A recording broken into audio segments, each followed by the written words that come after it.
Hi, Nikhil. And Planet I, everyone, welcome, Nikhil. Thank you so much for joining us today. Firstly, I would like to give a small introduction for Nikhil, which is he has been the Dynamic Entrepreneur of the Year. Famously, we know him as founder and CEO at Zolo, which is the India's largest co-living brand. And his background has been that he has done his MBBS from IIMS, and then he also went to do his MBA from ISB. So, Nikhil, welcome to our Planet I, and we are so glad to have you here. He's on mute. No, he's unmuted. No, Yeah, you are audible. yeah. Something happened with technology, and that's how it worked out. So thank you. It's a pleasure to be here. So, Nikhil, can you give us a little idea about your entrepreneurship journey so far? How have you gone ahead and decided that we want to go ahead with Zolo? Sure. So I think entrepreneurial journey started with a very logical dilemma in some sense. A lot of stories you would have heard people say that, look, I was doing this and I saw that problem with the world and I thought there must be a better way. And then I started doing this. For me, it was really a very different sort of approach. So I worked with two different corporates before I became an entrepreneur. And every time it almost felt like while working there that I can do more, I can achieve more, I can be more, I can solve more complex problems. The way I dream, I personally don't think I am going in the right direction.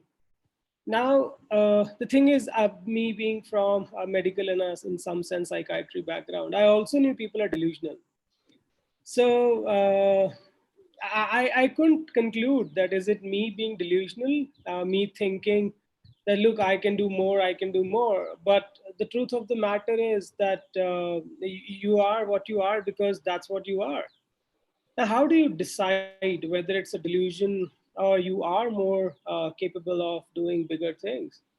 And entrepreneurship for me was that experiment that we will go in. The market is fair, the world is fair. If somebody else is building a business, there is no reason for me to be not able to build it.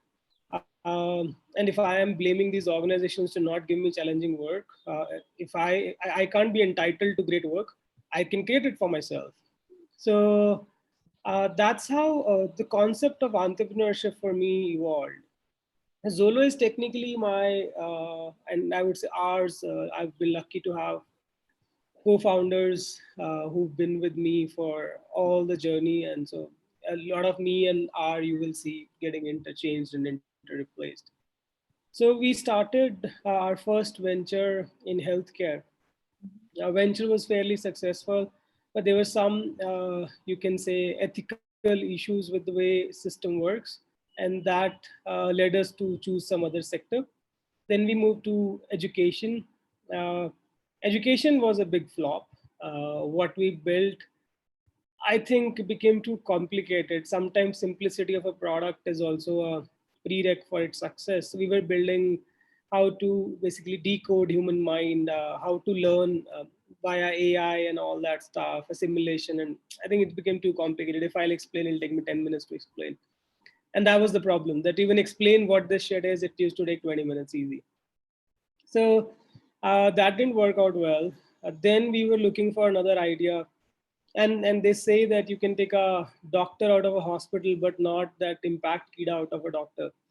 So we wanted to choose some sectors. Unfortunately, luckily, Akhil, Sneha, they also believe in doing businesses where there is some impact on people's lives, which is little direct.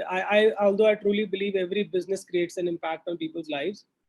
So I'm not trivializing a food tech, or I'm not trivializing any other business where you might feel where is the impact, because in it's something or the other, directly or indirectly, is actually going and impacting people's lives. but we sort of wanted to be on the front lines or closer to the impact. So we chose housing as a sector. Health and education were anyway gone. In housing, we evaluated various business models. And when we looked at the business model of co-living, or erstwhile PG business, which we have sort of evolved it into a co-living product, it really felt as if this is the right thing to do, because it's broken, it's large, it's need of millions of students and young professionals, and that felt right. And I think that feeling, which is not a very logical feeling to begin with, took us to a right path sooner or later. I would say it was struggle in the beginning, but now the organization, I think you also mentioned in the introduction, we are the largest co-living player in the country. With God's grace, hopefully we should be one of the largest. We should always remain one of the largest, or the largest one.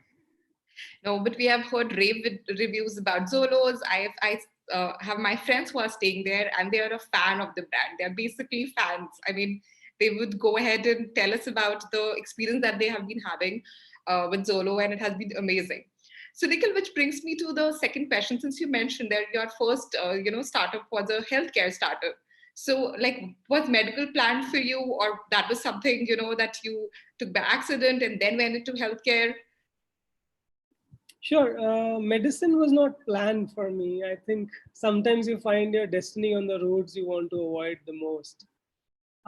So I belong to a family of two doctors. Both my parents are doctors. And the town I live in, still my parents live in, is a very, very small town near Pakistan border called Faridkot. I mean, the population is smaller than Koramangala. There was almost no exposure there. I'm talking pre-internet era. I'm not. This is when the world used to struggle to find information. What's true, what's false itself was a luxury. So I just there was just too many rumors around IIT, and I didn't know anything. I mean, all I knew was engineer makes roads, and I was like, सड़कें नहीं बनानी है यार मुझे. तो ठीक है यार, मरीज थोड़े ठीक कर लूंगा, बस सड़कें is just too much. I mean, I'm not gonna build roads. And मैंने सोचा था कुछ IIT जाके अच्छा होता. अब क्या होता, I had no clue. And so a small town, the only thing you know is both your parents are doctors. In fact, to their credit, my mom told me कि बेटा आप doctor नहीं बन पाओगे.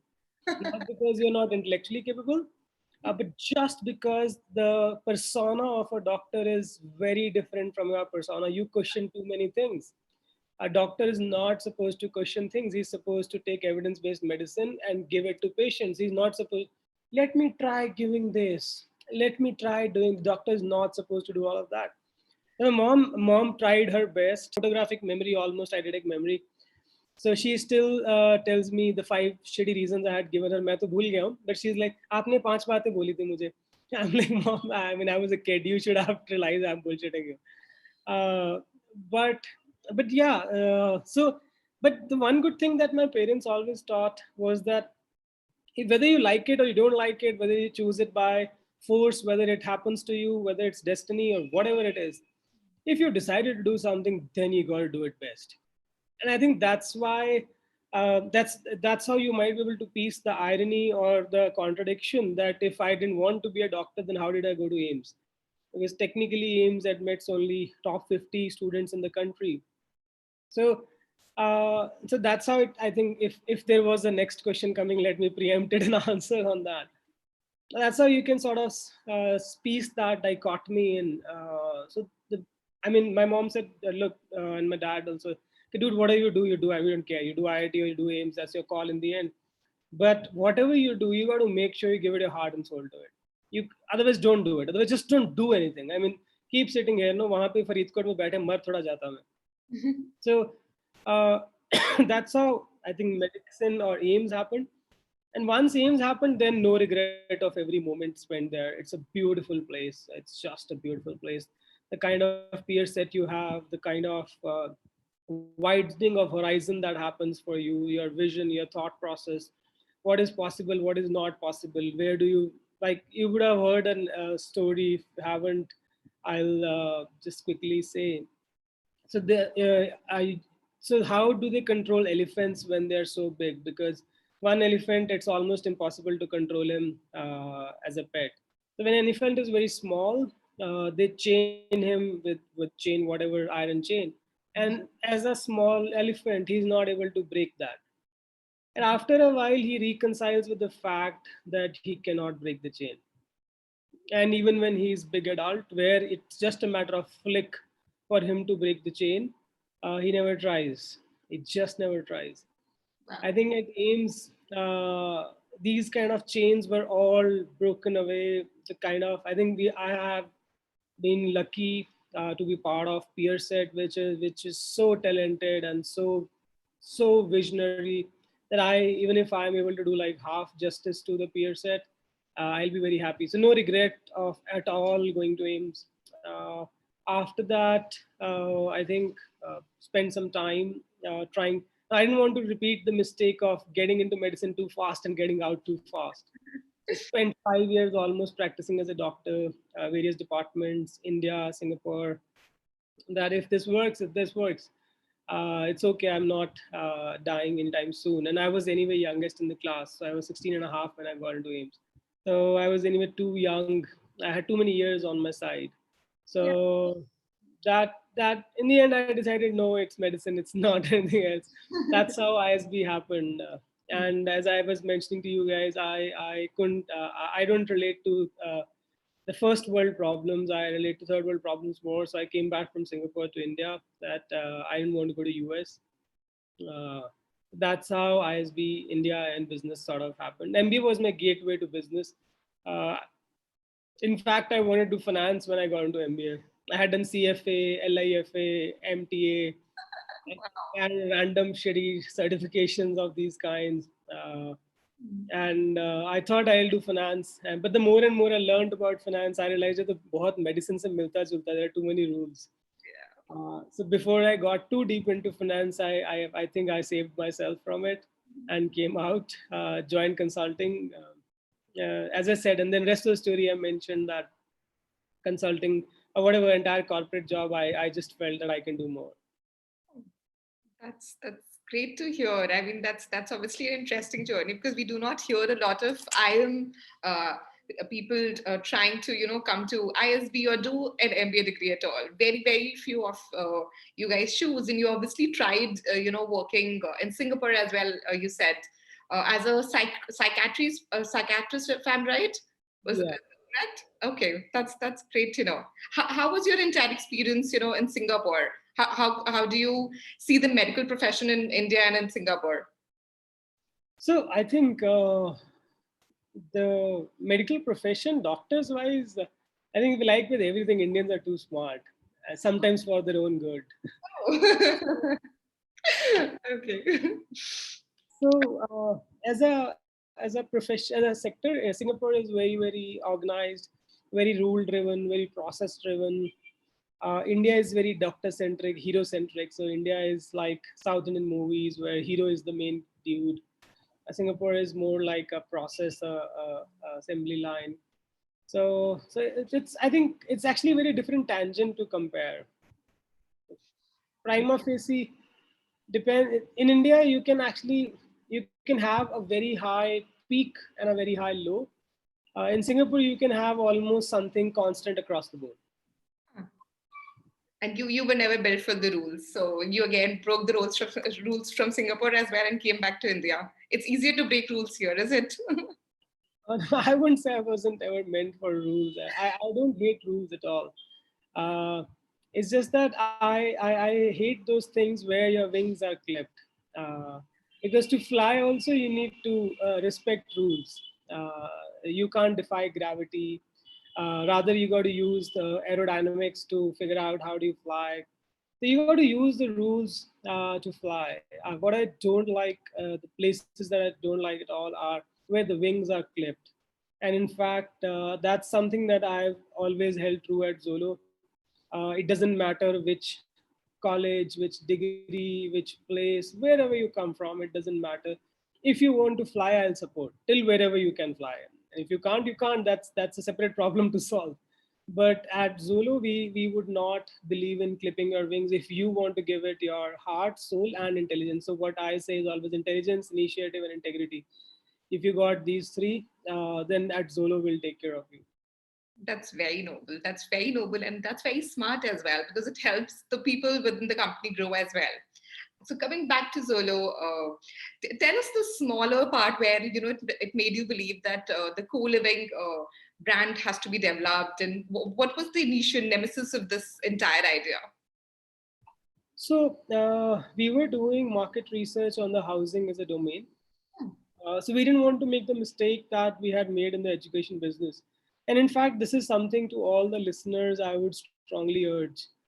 Please don't go by the typical entrepreneurial, uh, dreamy picture. I have an idea, I have a passion, and मैं दुनिया बदल दूंगा, फलाना कर दूंगा. These things die faster than New Year resolutions. So look at the market. What does the market need? And that should be your first thought process, because that's going to be the only thought process even in the long term. Like there is no entrepreneur, no businessman जो आज जो बनाता है 25 साल तक वही करता रहता है. There is no plan B plan. There is always plan B. And you would have heard this cliche line a gazillion times if you've read these entrepreneurial books. And that's that because it's cliche, because it's bloody true. So you got to keep iterating. You got to keep changing the direction. You got to keep how do you say, finding new markets. You got to keep evolving, and all of that happens when you listen to your customer. So even start with that. And I have had so many people who say कि मेरे पास ये idea है, ये idea मैंने निकाला है अपने दिमाग से, and ये idea मैं करना चाहता हूँ. And whoever is amongst you was thinking that way, and please don't get offended. Ideas are worth shit. They're lying out there dime a dozen. What matters is execution. What matters is getting your feet and hands dirty. And that execution will only happen when somebody wants to buy your idea. So instead of then why go through so much of pain कि मेरे पास idea मैं सारी दुनिया को convince करता हूँ कि खरीदो, versus why don't you observe around? There are so many problems. Bharat देश में पत्थर फेंको 4 चीजें टूटी हुई हैं. कहीं में भी you look at anything, something is broken. So why don't you observe and then basically work backwards to build a business, something which you relate to. I'm not trying to completely discount the emotional side of it. Like, as I said, co-living was something we related to, but we observed 10, 15 different business models. So that's how the idea per se came, that there's a big future in this, and market sizes has to be large for any idea or anything that you're working on. So co-living has a very huge market. So that's how we felt positive about it, because even if you're able to get a smaller slice, you can survive. There shouldn't be a very big competitive anti-dynamic, where we didn't have large competition here. There should be ability to build a moat on your business model. Some moat should be able to be built. If you can't build a moat around a business model, then sooner or later you are just waiting to get roadkilled. Somebody will come and just run over you. So that's how co-living started. And in fact, epiphanous moment was, there is a place in Bangalore called Kunna Ali. In that Kunna Ali, when we went, there are like PGs left, right, center. Yeah, there are 400 PGs and some 40,000 students living. I mean, working professionals living in the 2 kilometer, 3 kilometer zone. And I just felt, yeah, if Nikhil cannot be the king of co-living in this country, if I'm just king of Kunna Ali, then also it's such a large business that it's non-trivial. And king of Kunna Ali I'll become. So that's how we sort of ventured our journey starting into co-living.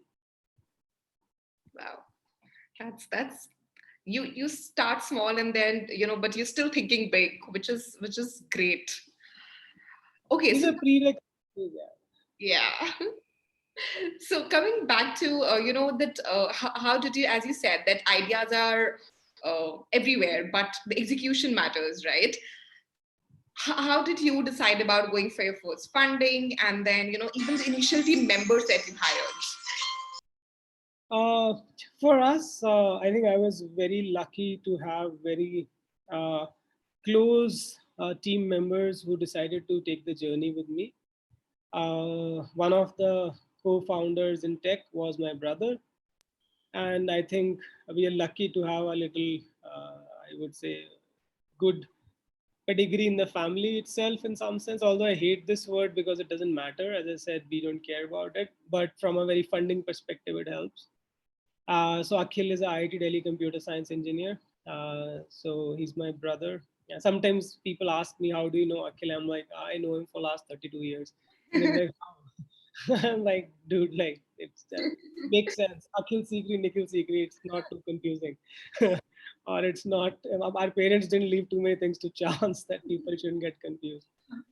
Akhil, and then I had a very close friend, Sneha from Deloitte, who she was working in New York at that point of time with Citi. I mean, uh, I mean, with Deloitte, but at Citi. So she also wanted to come back to India, and uh, and she's a Marwadi. For her, reasons were very clear. That look, karna to apna hi dhanda hai yaar. There is nothing else that we'll do. Uh, so we three got started, and slowly, as they say, वो एक एक किश्ती से कारवां बनता है. So slowly, more and more people joined the journey, and today I'm very proud to say that we have a beautiful team of senior leadership and mid-level leadership and multiple people. Zolo is 3,000 people strong, so it's quite an amazing journey since then. Wow, you're employing 3,000 people, which is amazing, which is an amazing number in itself. So we have offices around India, right, Nikhil? Yes, we have 10 offices. Wow, that's in itself a great deal. So how did we go about the first funding, Nikhil?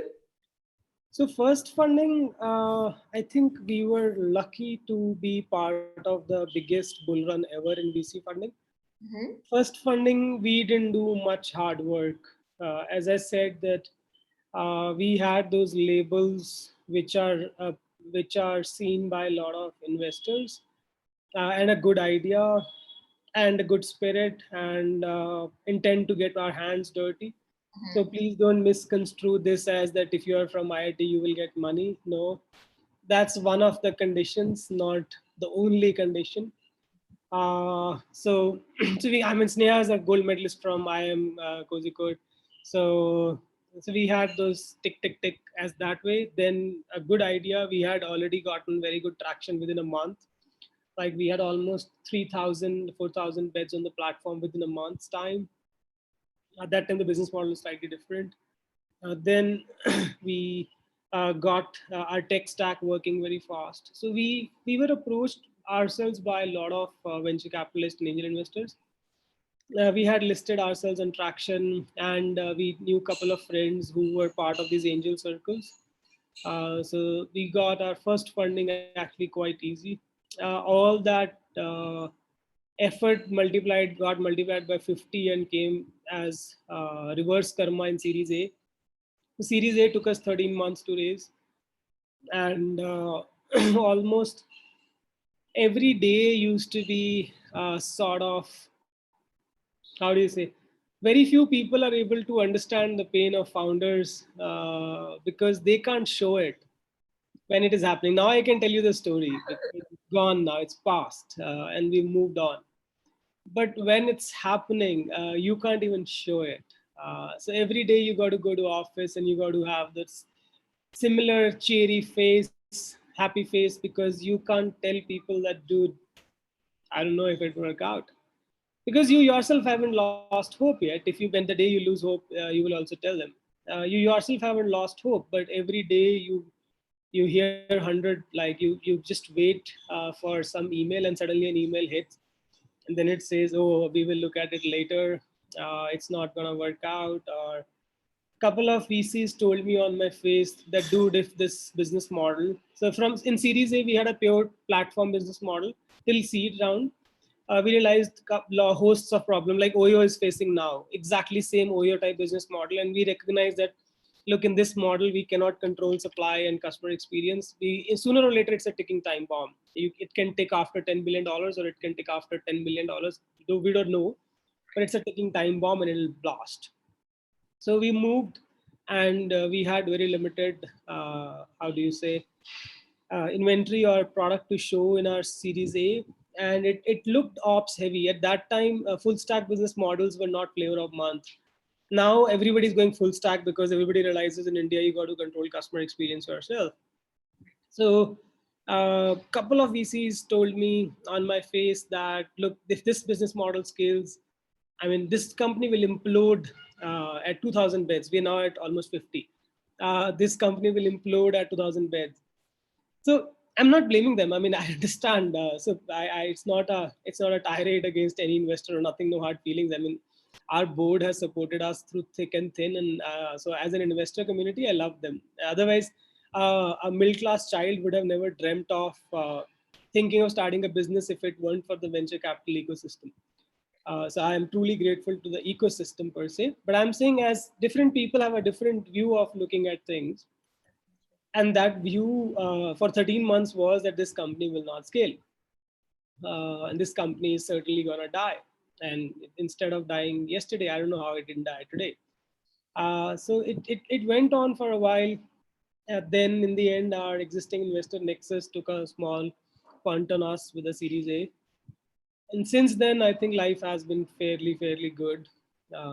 As I said, we've been lucky to have good people, great people. We've been lucky to have a culture where people thrive, and this is making things work in our favor. Yeah. So, and you're married to one of our co-founders, that's Neha, right? Yeah, eventually we realized कि हमसे कौन शादी करेगा यार. 14 घंटे अगर आप office में रहते हो तो आपसे कौन शादी करेगा, तो खुद से कर लेते हैं. That's how we got married almost a year and a half after starting up. Yeah, I've had a chance to speak to Sneha, and she's an amazing person to interact with, and she's so full of ideas. So yeah, you both have been lucky about that. Yeah, Okay. lucky. It looks bad. And also, Nikhil, so we also wanted to know the biggest challenges that you guys have faced between the 0 to 1 stage that was there. What were your biggest challenges? Right. So for us, the biggest challenge in the beginning was to identify the right business model. Like I said, we started off with the platform play, and we scaled it like a wildfire. So we, in a matter of 6 months, we have 50,000 beds on the platform, managed by somebody else, and not full stack. So we felt that there's something wrong here, because if customer gets a bad experience, I really can't do much about it. I can try and delist these so-called places, but then it's a revolving door. Some guy comes, some goes, some customer comes, has a bad experience. And when you become big, no, P99 itself is a very hurtful thing. P99, P95, the lingo is things that slip out of their percentile in a normal distribution curve. So if even 1% of the people slip out at a large scale, let's say at 5 million, 2 million scale, 1% is 20,000 people. And that's just too much. If every day these many people are having bad experience, that's just too much bad experience floating around. At a small scale, yeah, it's okay. So when we extrapolated that business model to P95 and P99, and that's, by the way, how most startup guys, if any startup guys are listening, should be thinking continuously. At seed stage, you're trying to optimize for P95, Series A, P95. B and C onwards, you start optimizing for P99. Because even that 1% fuck up is too big a fuck up in absolute quantitative numbers. So when we started modeling it out on a P99 basis, it didn't make sense. So, but unfortunately, we couldn't convince the world of that full stack is a superior offering at that time, because people weren't really very gung-ho about full stack. Full stack was seen not so cool because it involves too much of operations and etc. etc. But with time, I think everybody understood. Even Flipkart had to build eCart. everybody understood that in India, if you want to do good, you got to get your hands dirty, and you can't just build a pure platform and be away from the operations and away from the customer experience. I think that was the biggest. Uh, Somebody asked this question: can you explain what is meant by P95 and 99? So I tried to explain is basically when you look at your errors, if you distribute across the customers, what percentage of customers don't have any errors or don't have any problems. Like at Zolo, we are currently in the range of P95 to 99. So that 5% that gets missed also. You go to a Play Store and you will know that 5% is getting missed. Because I know it's 95 plus because data suggests that way. Our NPS is one of the highest in the industry. Highest in the industry, not just co-living, in hospitality. We almost touch close to hospitality NPS. Like so 3-star, 5-star hotel NPS is similar to ours. So I know that we're doing a good job, but we are at P95, not at P99 right now, which we'll reach in another 3, 6, 12 months. That 5% is noisy, and you can sense it if you go to like Play Store or you go to Quora or you go somewhere, you can sense that 5%. Imagine going at P90 or P80, which was that business model where you can't control quality. Going at P80, 20% of your customers dissatisfied at 2 million rooms. That's a nightmare you can't live with because you'll be dead. The word of mouth will be so bad that you'll be dead. So that's broadly how we were thinking, and this was the biggest challenge. Because of this, we couldn't get our next round, and we couldn't convince the world that this is the better way of doing things.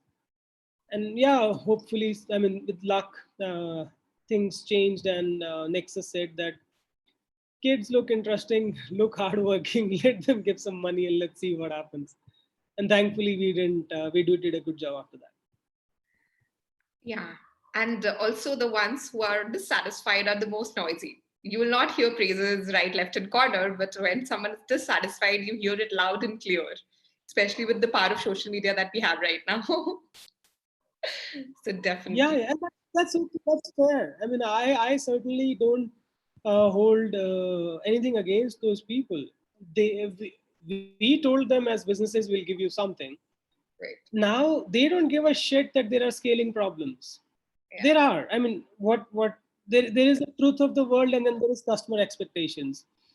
So customer doesn't care that you have scaling problems. Customer doesn't care that it's very hard to build teams. Customer doesn't care that it's operationally intensive. Customer doesn't care you're dependent on 100 other players in the ecosystem.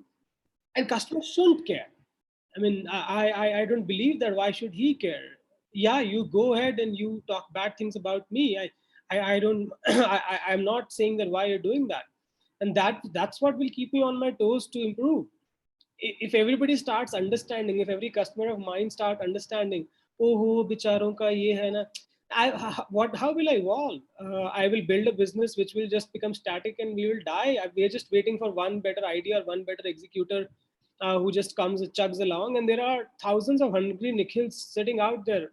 The person that I'm most scared of in my life is thousands of me. I mean, there are thousands of me's out there who are hungry, who really want to achieve something, and they're waiting for an opportunity. Ek din mauka milega unhe, and milega, I'm pretty sure. They will get their chance. They will, whether they blow it away or whether they do something good, that's a different deal, but they will get their chance. And I can't let them just walk over me. I got to give them run for their money. I mean, if they want to win over me, then you got to fight, and that's going to be a good run for the money. Yeah. Calling for some healthy competition, huh, Nikhil? Yeah, I mean, it's always good. Yeah, it's always good. Yeah, definitely. Since Zolo has a promise someone a good experience, and that is what you guys are looking to give them. And when they're not happy, you're happy to take their feedback back and then implement it as well. That's what's keeping you on your toes, and that's a beautiful thought to keep. And obviously, as customers, we don't really care, what is happening out there, how difficult it is. But yeah, we shouldn't, as you said. No. Listen, it's none of your business. It's our business to do business. We will do it. We will fail. We will learn. You curse us. You hit us with all you got. We will absorb. We will evolve. We'll be better, or we deserve to die, and we will die if we don't become better. That totally shows the entrepreneurial spirit that you have, and it's really refreshing to see that as well. One other question that I was thinking about is that 0 to 1 is obviously one of the most difficult phases that you are in, where you don't know what's going to happen. But once you have scaled up to that much, how are the challenges after that? Is it the customer satisfaction that we are struggling with, or what are the other challenges other than the customer satisfaction that you think are the most prime important challenges for Zolo right now? Sure. So as you scale up, I think the biggest problem in life is how do you maintain a culture in the organization. जब आप एक छोटी सी company होते हो 4 6 8 10 लोगों की, you sort of are the culture, because you are there, you are involved in almost every decision. As organization starts becoming, I call that number at 300, and we crossed that number long time back. We're at 3000 right now. So when they become beyond 300, that's my number. Again, no science behind it. It's just my understanding of how organizations work.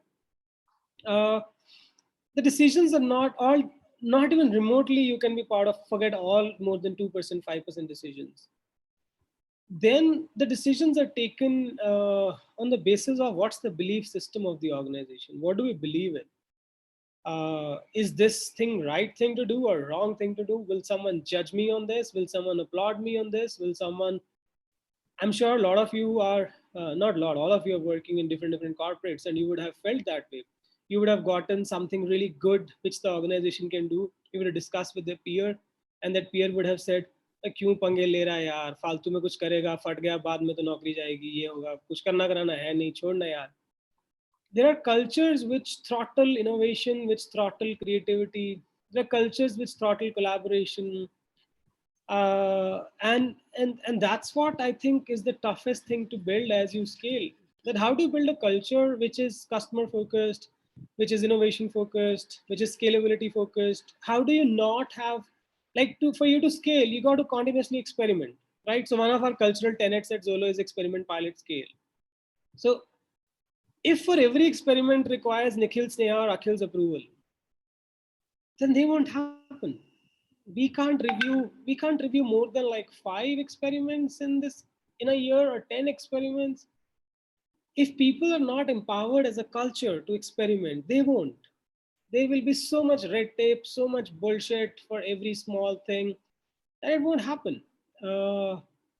So the biggest challenge as you grow as an organization is always culture. Rest everything is just a manifestation, because your belief system decides how you operate, how you treat, how do you say, your customers, what do you do and what do you not do. And I would say we have taken good steps toward it.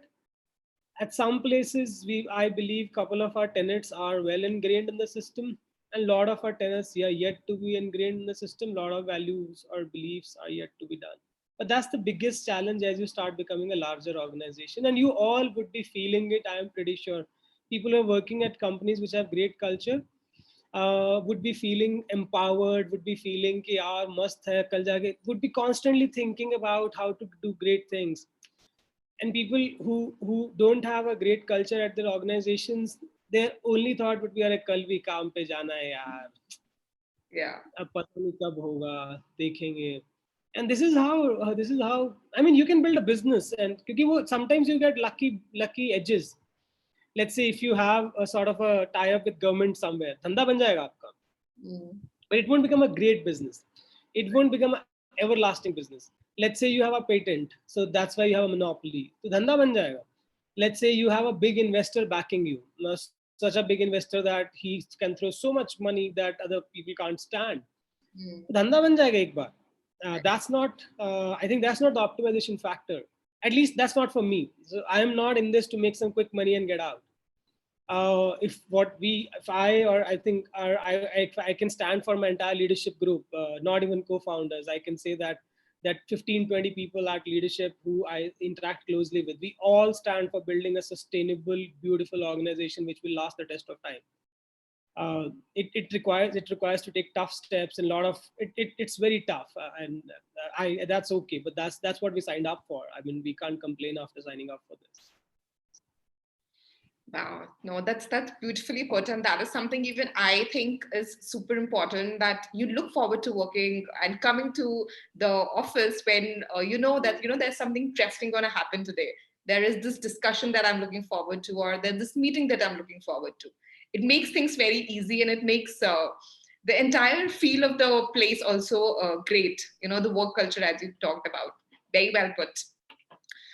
Right now, one of the burning questions we have is how is Zolo stays dealing with the COVID situation? Is it affecting businesses big time, or is it still a little mellow and things are still there as going pretty well so far? Sure. Look, this COVID is going to change the way world works and operates and things, and it's a non-trivial event for us millennials, post-millennials, Gen Zs and Gen Ys and all that. We've never seen these times. And people who are well-read would have certainly read a lot about Great Depression, would have certainly sort of researched, or would have a good idea how life can really go down south.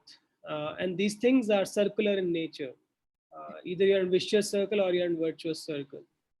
We've just entered the world's worst economic vicious circle.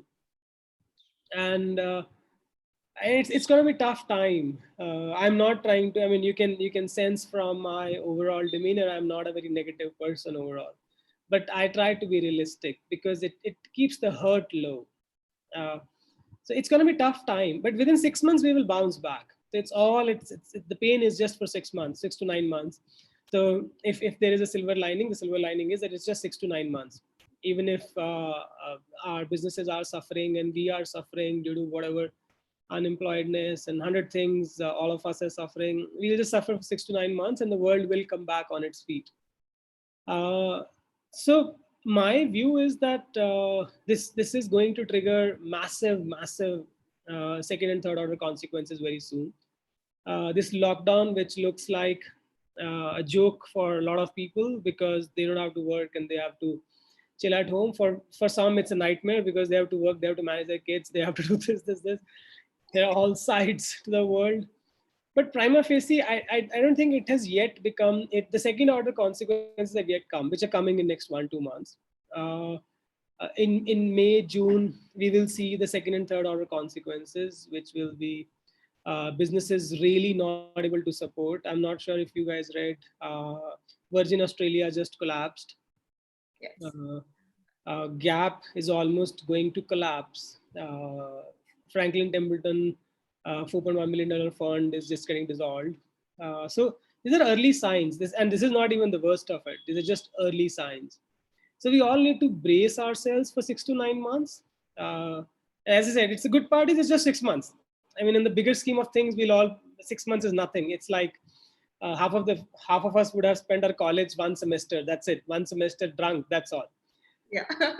So 6 months is not a big deal per se from a time perspective, but it's going to have long-lasting impact.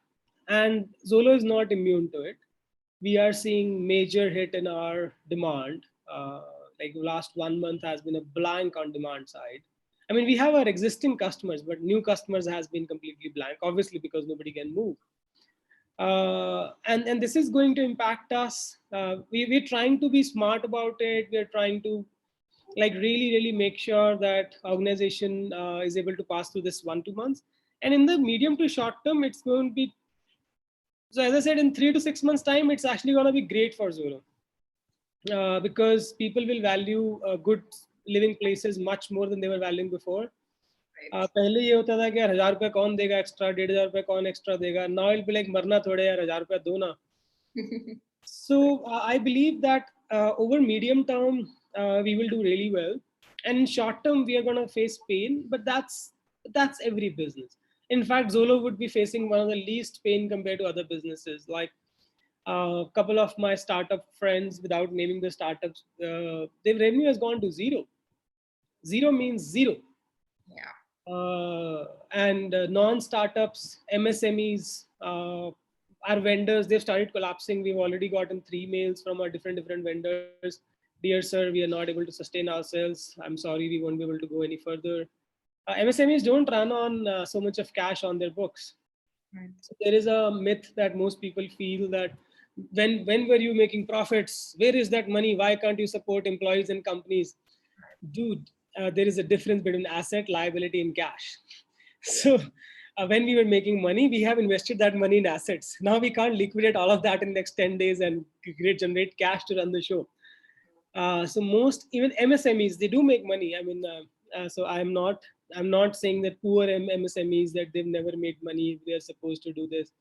But it's a problem of cash flow. It's not a problem of money, profit, no profit. Nobody runs with so much cash on the books. And there is that collapse has started. And that collapse is going to go on for a while, but it's okay. We will sail through. India is a very resilient. We are a group of very resilient creatures. When a bomb blast happens, next day we are back in form, and we have a very short-term memory, which is good in this scenario. Within 3 months, 6 months, we won't remember Corona, COVID, kya COVID, what COVID.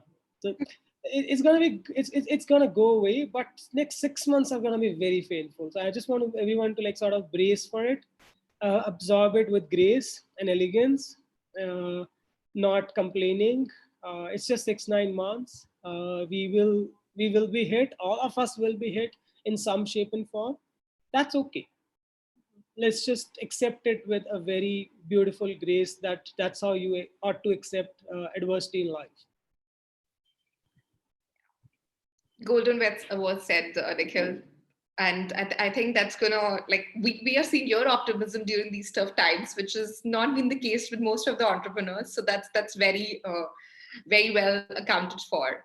We have a lot of aspiring entrepreneurs in our IIM Indore, in our community at Planet I. So what is your thought process that you would want to impart them or give them some? We have already talked about a few things earlier, but what are the other things that as entrepreneurs you would like to tell us that these are the things that you guys should be looking out for? So I'll split this into 2 parts. So we have 9 minutes, so I'll sort of give like 4 minutes to each part. And so maybe we extend it also. We'll see. I have time. Ghar pe kya hi karna mujhe. But I'll still try to keep it in time. So first part is if you want to be an entrepreneur. Second, if you're already an entrepreneur. If you want to be an entrepreneur, don't get too much carried away by I have an idea. That's the biggest thing that killed too many people.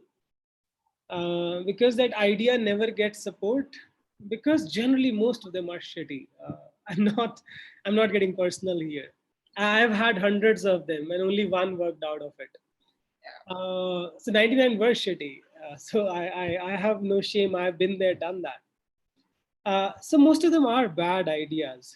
So don't get too married to your so-called ideas. Be open, listen to feedback from people. And there is a fine line between listening to feedback and caving in easily. Because no matter what your idea is, the world is going to tell you you're stupid. And that's not an idea. That's on the fact, the construct that I want to leave my job. Because I am Indore. Also, with people like us, the other problem is that we have a steady cash flow coming. So it's always a trade-off that should I do this or should I do that? And just the construct will get too much of sort of resistance from the society. That's okay. Just walk through that resistance. Listen to feedback.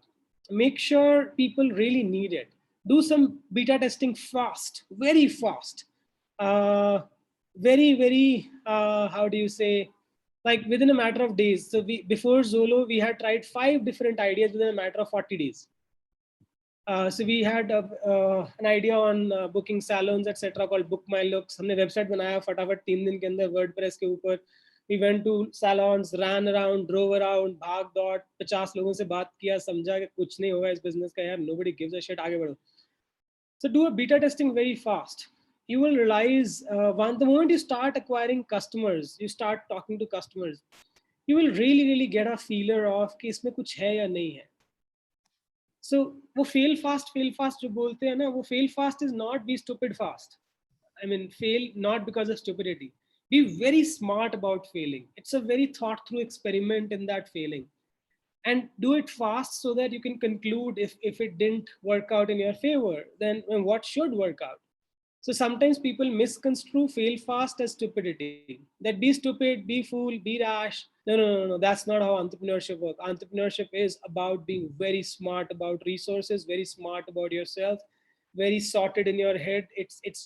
It's too painful. It's just too painful. And because as I simply told you, right, you can't show your pain outside.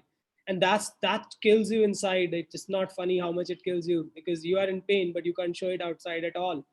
कि जिस दिन founder ही अगर नीचे चला गया बाकी तो सब हो गया.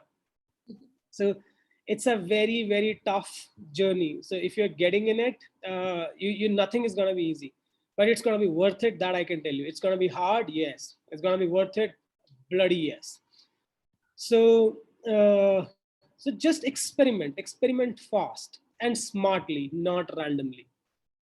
Now people who are already entrepreneurs, for them, the biggest advice I would give is make sure you listen to your customers. Actually, you would have heard gazillion times. I think, sunte hi the first thought that would have crossed your mind is ek aur aa gaya batane customer ki sunam. But the beauty is that it is so common and so misinterpreted. What does it mean? And so overlooked. हमें लगता है हम सुन रहे हैं customer की, सुनी तो रहे हैं जो वो गाली दे रहा है हमें फीडबैक के अंदर, जो यहाँ व्हाट्सएप प्ले स्टोर पे यहाँ पे वहाँ पे फीडबैक ये वो हम सुनी तो रहे. No, this is not listening. This is frustrated customer just saying something, and that has least value. When a customer is too happy or when a customer is too upset, both of the inputs are generally not valuable because they're too emotional. They don't tell you how to really. They motivate you at best that look, as I said, the P95 and 99, that I'm not going to let these customers slip through my fingers, but that's about it. Really, the customers who tell you how to navigate your product, how to build it beautifully, are the ones who are neither too happy nor too upset. They're in the middle. They have ideas. They can tell you that, why don't you do this, yaar? I mean, it would have been a great product agar aap ye kar lete to. And if your organization does not have a structured process to reach out to customers, structured process to understand, and I think Zolo has been culprit of that for a very long while. We've learned from our own mistakes. I've been saying listen to customer for so many years, but I believe I have not even reached 4 out of 10 in terms of translating that into a process. हवा में सोचना ऐसे, it's like be nice, but करते क्या हो, गंदे काम. So it's like having a belief or an idea versus actually doing something about it. So build those processes where you can really understand what your customer wants. What is that story that you're selling? That's one. Two, don't keep bad people for a very long time. A lot of startups, people sort of join in because you hire people क्योंकि उनमें passion है, फलाना है, टिमका है, दिखते ऐसे हम करेंगे वो करेंगे, but they really don't have a skill set to go long. If you feel that these people don't have skill set, or they're not even willing to develop that skill set, because in my experience, you can categorize people into 3 categories, actually 4 in some sense, where there is a very high passion, no skill. These guys now can be categorized into 2. 1, who want to learn skills. 2, who don't even believe in a concept of skills. They're just so happy with the passion. These are the guys you should certainly avoid. And there's too many of them. Mere mein passion hai, flana, ye karenge, wo karenge, but they're not willing to go through the pain and rigor of a structured process. Because that's boring. That's really boring. Wo dheere dheere structured ops, ye, wo. Please avoid those people. And there's another kind which you should avoid as an entrepreneur is people who are too process and have no heart. So you have to find people who love a system, design, process, and have heart. Either side erring is gonna make life very difficult. Only heart doesn't take you too far. People should be able to capture design. A lot of times you want the luxury to hire people who already know it, but people should be willing to, because that's the boring part. ये सब तो fun part है ना, आओ दुनिया बदल देंगे, आओ ये कर देंगे, because it goes and hits at the core limbic system of your mind. So amygdala is very happy. So that's that, but that's not the part which is required to run the business. This is the part which is a necessary condition, but not a sufficient condition. Sufficiency comes from frontal cortex, which is thinking, which is the boring part.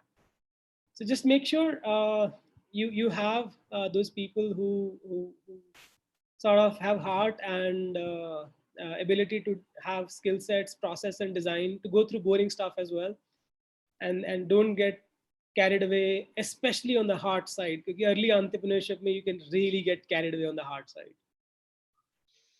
Right. Now, very well said. And I definitely have, something that I'm taking away from this particular set that you said, that having a structure to defining when you're listening to the customer, having a structure to that.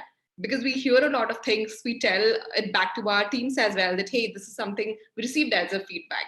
Put it in our, product board or put it here. But what are the actions being taken after that? That is super important, which mostly we do not, think about working towards. It just stays in the background. What are the kinds of work that we are doing towards it? So that's a definite thing that I'm taking back from this. Nikhil, we also have a few questions from our listeners. If you have some more time, can we continue with those? You will have to just give me 30 seconds. I'll get my charger. Sure. Small problems of life, but critical. Right now, this is one of the biggest ones. Yeah.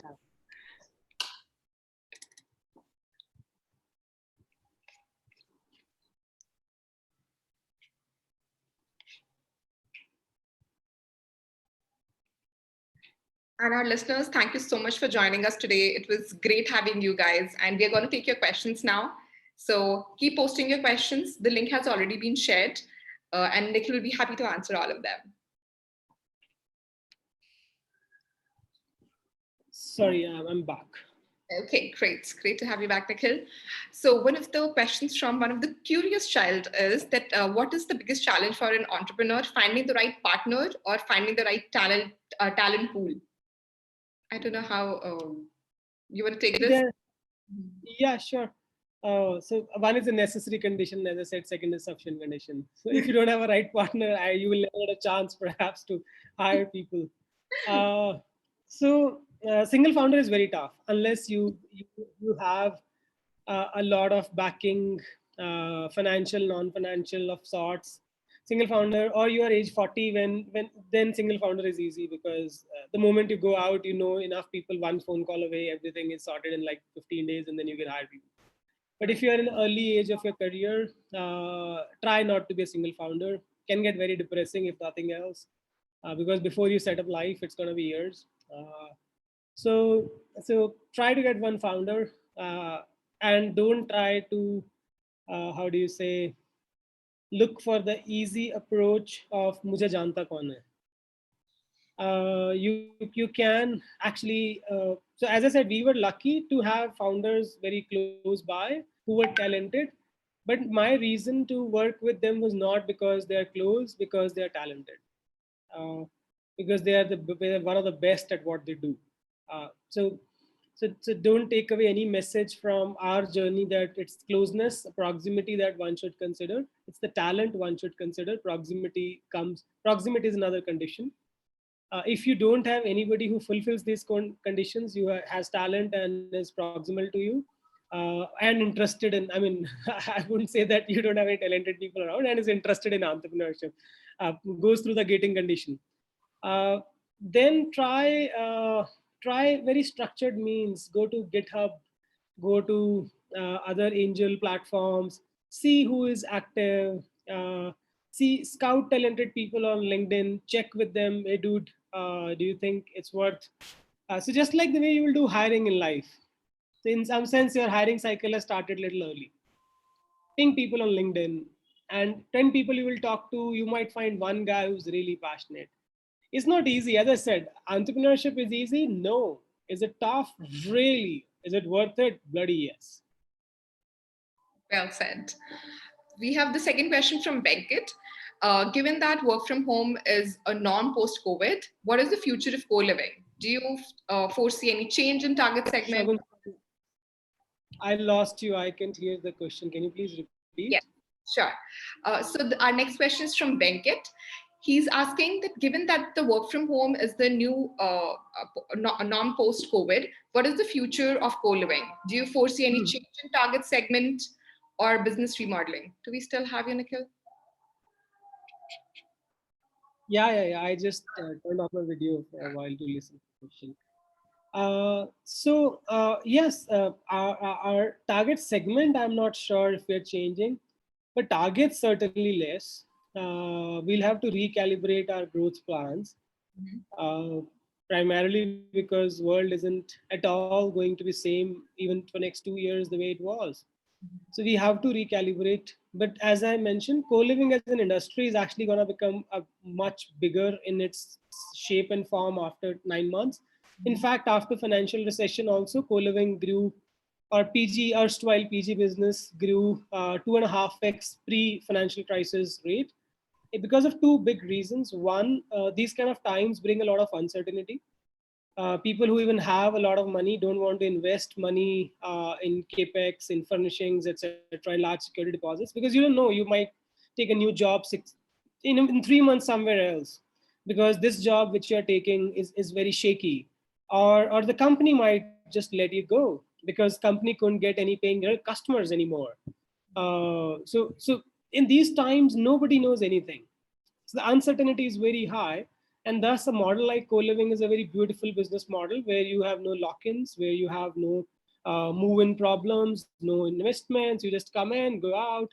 So, and the second bit is economics. That sad part of life is that it is going to be economically tough for a lot of people. And in that case, co-living is a very good viable alternative, which is far more economical than managing on yourself.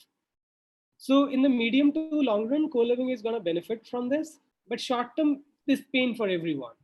And we have to do recalibration of our growth targets as well. So we have another question which asks, what are the future plans for Zolo on the same terms? Do we have any specific, because of this change, are we deciding to remodel the business? No, not really. We will be doing what we do, but with more rigor, more thought, more energy, far more efficiency. If we were doing a similar job with one person before, we'll have to do with half now, because a company which won't be EBITDA positive after 1 year, nobody will look at that company, because money has become too expensive right now, which was too cheap 1 month back.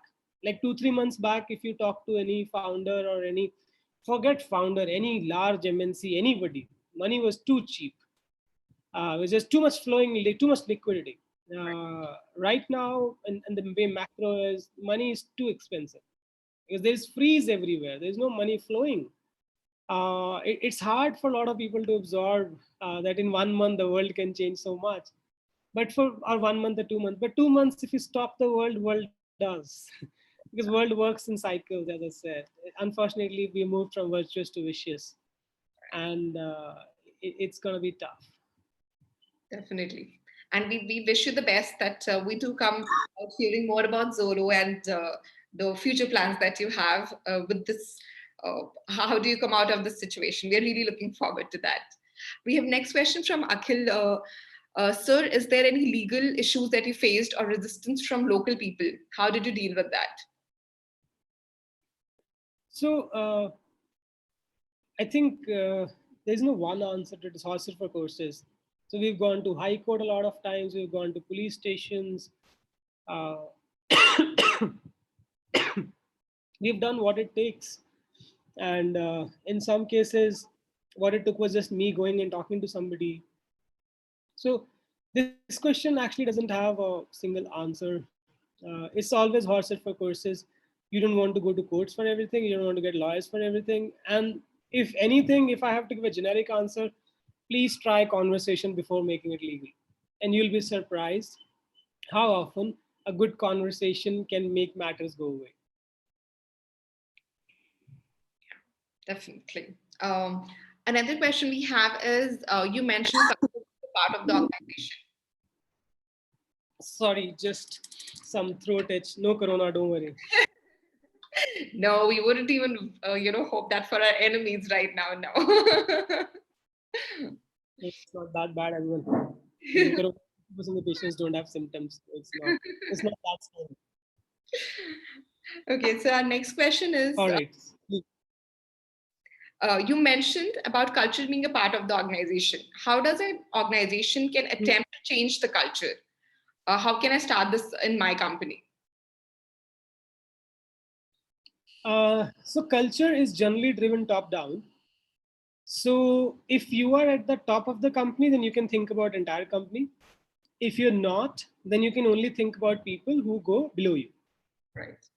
So if you're a team lead, first think about the team culture, then think about the company culture, because sometimes the goal is too big and then it's just disappointing, nothing else. So first set a right goal, which what you can control, what you can't control. What you can control is certainly your team's culture, that's for sure. Then then start about articulating very clearly your belief system. Like I'll give you a simple example.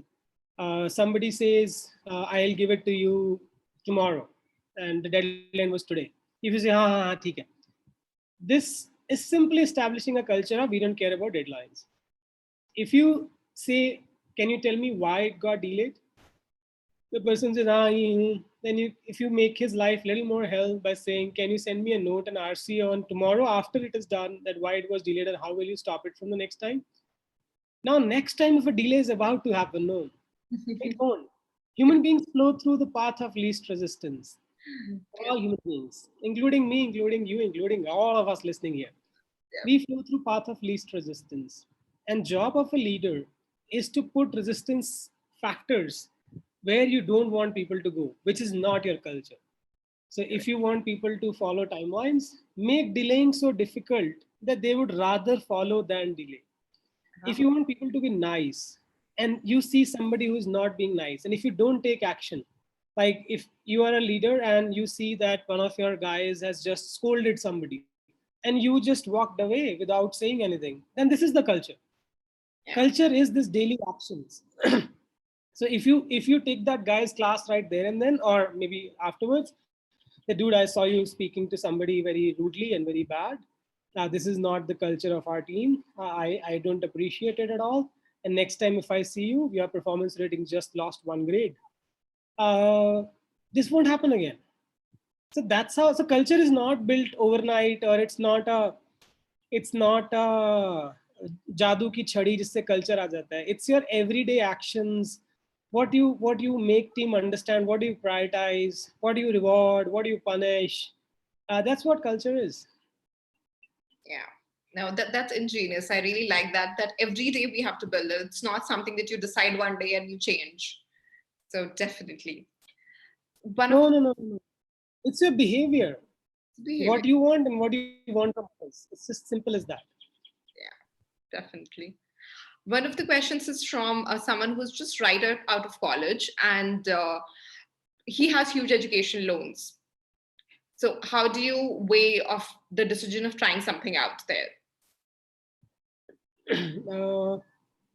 I would say wait for multiple reasons. One, you got loans. Yeah. Two, life will teach you maturity. Life will teach, and plus this feeling, this frustration that you have today of living through the shit that you're going through. If you are, I don't know what job you're working, but let's assume you're going through a bad job. This frustration will mature you, will make you ready for entrepreneurship, because entrepreneurship is worse. Let me tell you that. So this will prepare you. This will help you go through whatever tough times. And this will also keep reminding you when you will be there in entrepreneurship about to give up. why did I start? So many times I have reached place where I feel like giving up. Then I go back to core. कि यार शुरू ही क्यों किया था? Then you just remember here I wanted a place where wings are not clipped and you can fly, and that beautiful peer set, people who want to fly, and then you feel that that's still true, man. Although I'm going through a tough time, but that's still true. I can't give up on it. So it will help you ask so many questions that why do you even want to do it? Just because you have an idea is not a great reason, because as I said, most of them will fail. So just hold on to it. But if you think that you really want to go for it, no harm. I mean, everything is risk-adjusted return. Yeah, definitely. I would agree to that as well, that you have to learn a little more to get out there and experiment more. Do we have any plans of expanding abroad? One of our listeners wants to know. We had before COVID, like next 6 months. Yeah. Now for all plans, the answer is God knows. Yeah. I mean, we have a base plan, so which is fairly okay. But anything above that is something that nobody can say anything. So I don't want to claim somebody who knows the future. क्योंकि अगर मुझे पता ना आगे क्या होने वाला, I don't need to. Like I should be doing webinar for world governments then. I don't know, unfortunately, how macros are going to evolve. Right. No, that's very true. Times are very uncertain, and we don't know what's going to come forward. What kind of demands are we going to see as well?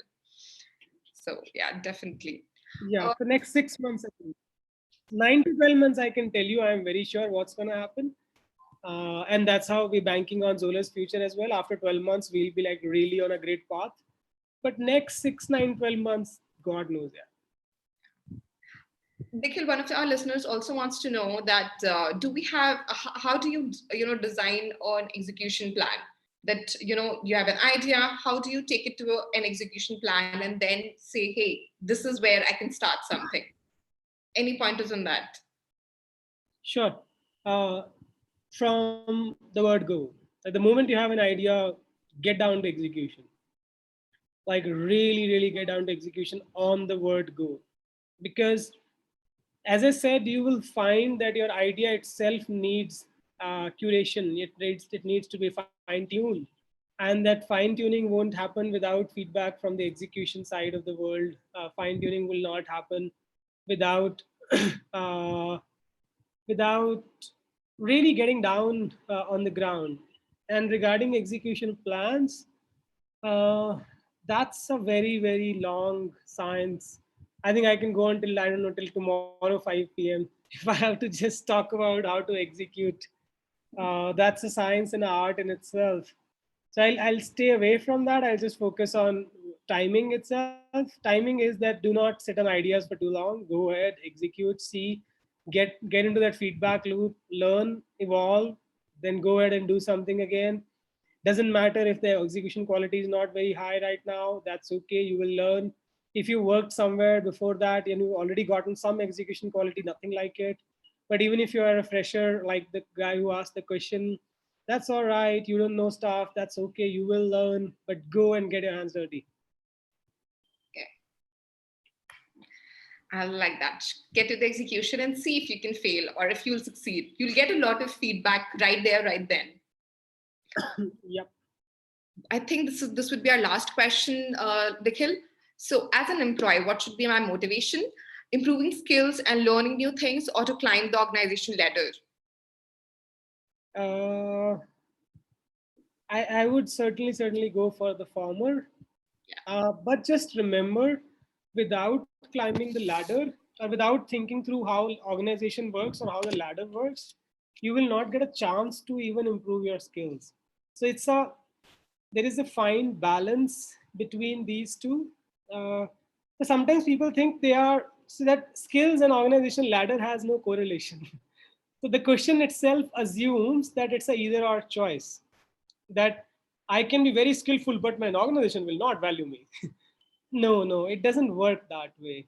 Uh, Generally, you climb the organizational ladder via skills. People who are sitting on top are not assholes, are not idiots. They have skills. It's just that what your mind doesn't know, your eyes can't see.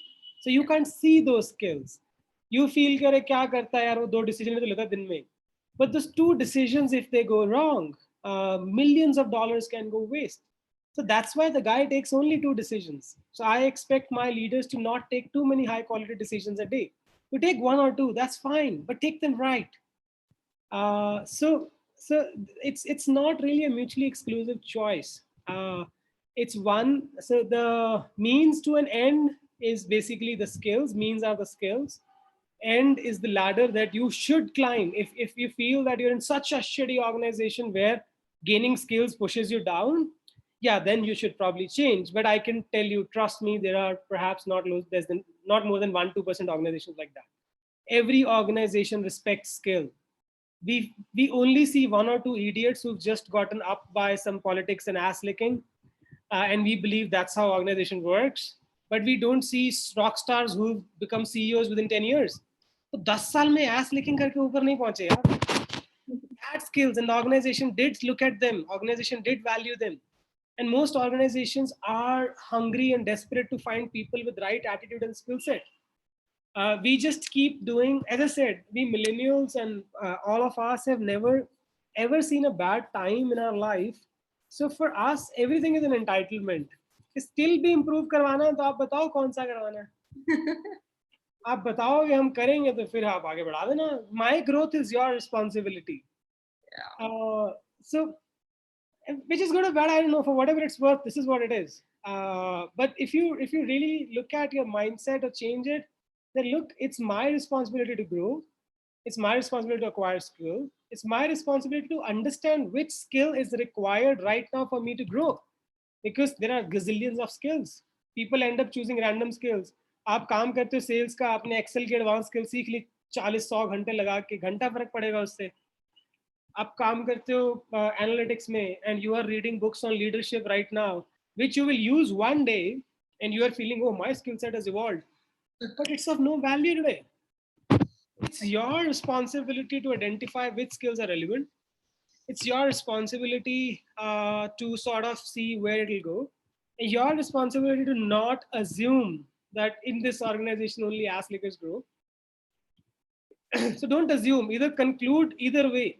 If you conclude that this is the truth, just change. There's no point of living in the assumption and still living there. If you conclude, then change. Otherwise, conclude otherwise.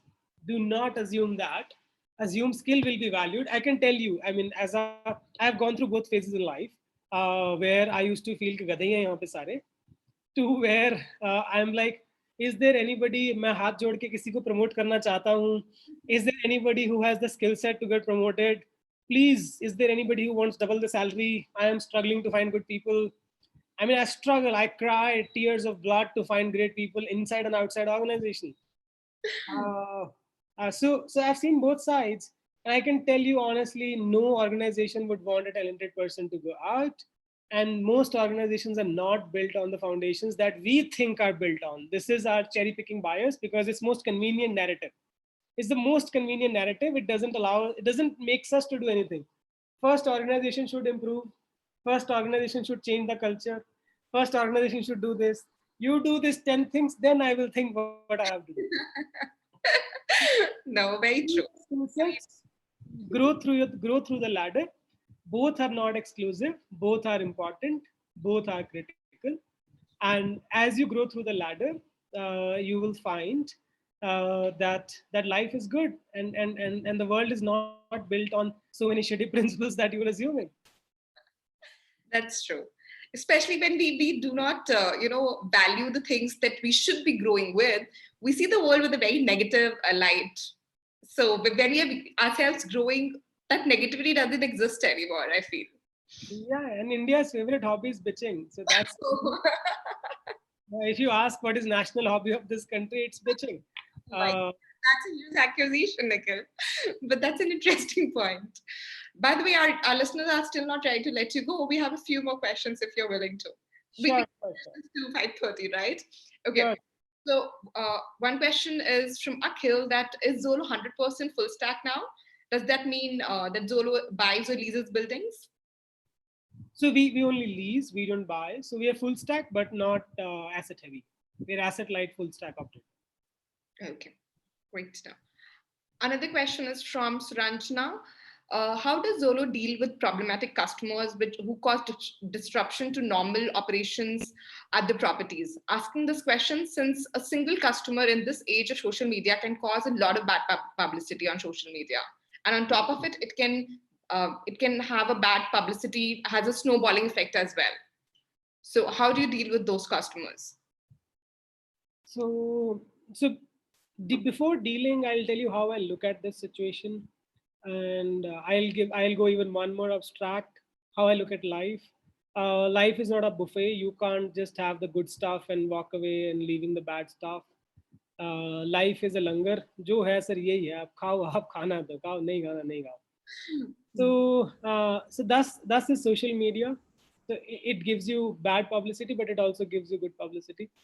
I feel that social media is a very positive force if you do good stuff. And now coming to the precise question in the background of the context, that how do we deal with? We generally try to apologize. If there is something to apologize, we do the right thing. So because a lot of customers also blackmaily type customers who go and make noise on social media. If we believe that what we've already done is the right thing and this customer is making unnecessary noise, we don't respond at all. We say that, okay, do whatever you want to do.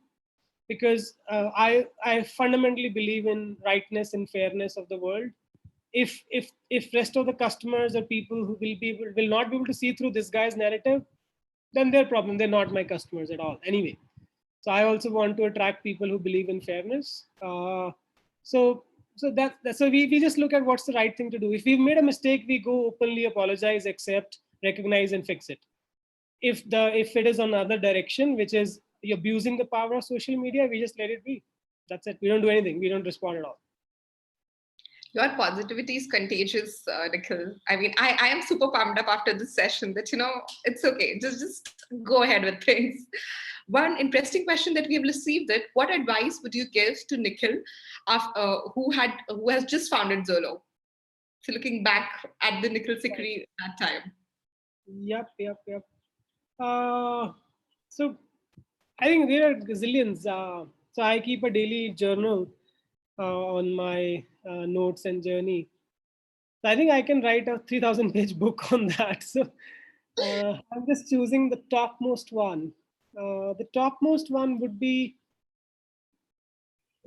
that don't worry. Things take their own. Don't worry and don't try to make a baby by thinking that 9 men can make a baby in 1 month. No. Sometimes things take time, and that's okay. Don't get. Sometimes we believe, we as entrepreneurs, we forget. We believe that everything is under our control. There is an illusion or delusion we start living under. So the biggest advice I would like to give to that, Nikhil, is that recognize what you can control and what you can't. And this will help you save and dedicate and focus a lot of energy on right things, on things which you can control, than throwing arrows in dark everywhere else. And I've done that in the past. I've tried to control so many things that I can't, and in the end realizing that it just was waste of time. So that's I think that's more of a mindset advice. And from a business side, the way I would like to give myself that advice is that, dude, it's okay. A lot of companies will make a lot of valuation. Don't get carried away. Build a business by focusing on the age-old basics of profits and customers. Customer love and profitability. If you have these two things, and I would say third is an employee love. If you have these three things, customer love, employee love, and profitability, it's okay even if you have shitty valuation today. Karma will catch up with all those who don't are following these principles. In the last 6 years, I think we've been written down multiple times. and we still survive. And companies which were like the Apple, Candy, I don't know what vocabulary of so many investors and people have come and gone already. So sometimes it's important to just stay on the right course, and that's something. It's very tough because markets can remain more insane than you can remain sane. Yeah. Like markets can keep rewarding wrong behavior for a very long while, and you lose your patience. So I would go back and tell myself that, Nikhil, you know what is the right thing to do, man. Focus on customer love, focus on employee love, focus on profitability, build a self-sustaining, innovation, scalability oriented business. आ जाएगी valuation यार, आज नहीं आएगी, बाद में आ जाएगी, series सी में आ जाएगी, डी में आ जाएगी, आईपीओ में आ जाएगी, फॉर गॉड सेक। आईपीओ में भी नहीं आएगी, पोस्ट आईपीओ कोई ना कोई अपटेक आ जाएगा, पोस्ट आईपीओ भी नहीं आया, मरने से पहले कहीं ना कहीं एक बार आ जाएगा। So just do the right thing, that's all. So these are two advices that I'll give myself. That's a lot of optimism, Nikhil. And we want to really thank you from Planet I, from my organizing team, for you finding out this time for us. Everyone has been, I mean, we have been receiving a lot of chats and everyone has loved the session that we had today. So thank you so much for taking out this time, Nikhil, with us. My pleasure.